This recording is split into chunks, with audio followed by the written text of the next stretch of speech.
Cosmocaixa, Homo neanderthalensis.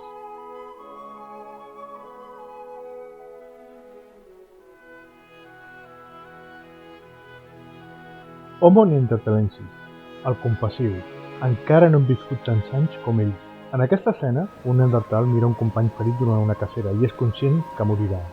Els neandertals van poblar Europa i l'Orient Pròxim fa entre 200.000 i 30.000 anys. Eren una espècie semblant a la nostra, però no directament emparentada. Tenien una alçada propera als 170 centímetres i una complexió molt robusta. La seva capacitat craniana era d'uns 1.500 centímetres cúbics, superior a la nostra, que és de 1.350 centímetres cúbics, encara que això no vol dir que fossin més intel·ligents. La seva volta cranial era allargada i baixa, mentre que el nas i la boca es projectaven cap endavant. Sàpiens i neandertals van arribar a conviure abans d'aquests darrers escultures realitzades per Elizabeth Day.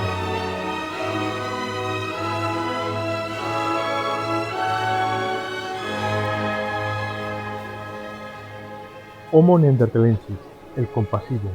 Aún no hemos vivido tantos años como ellos.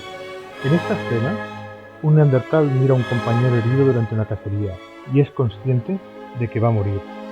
Los neandertales poblaron Europa y Oriente Próximo hace entre 200.000 y 30.000 años. Eran una especie parecida a la nuestra, pero no directamente emparentada. Tenían una altura cercana a los 170 centímetros y una complexión muy robusta. Su capacidad craneana era de unos 1.500 centímetros cúbicos, superior a la nuestra, que es de 1.350 centímetros cúbicos. Aunque ello no quiere decir que fueran más inteligentes. Su bóveda craneal era alargada y baja, mientras que la nariz y la boca se proyectaban hacia adelante. Sapiens y neandertales llegaron a convivir antes de que estos últimos se extinguiesen. Esculturas realizadas por Elizabeth Day.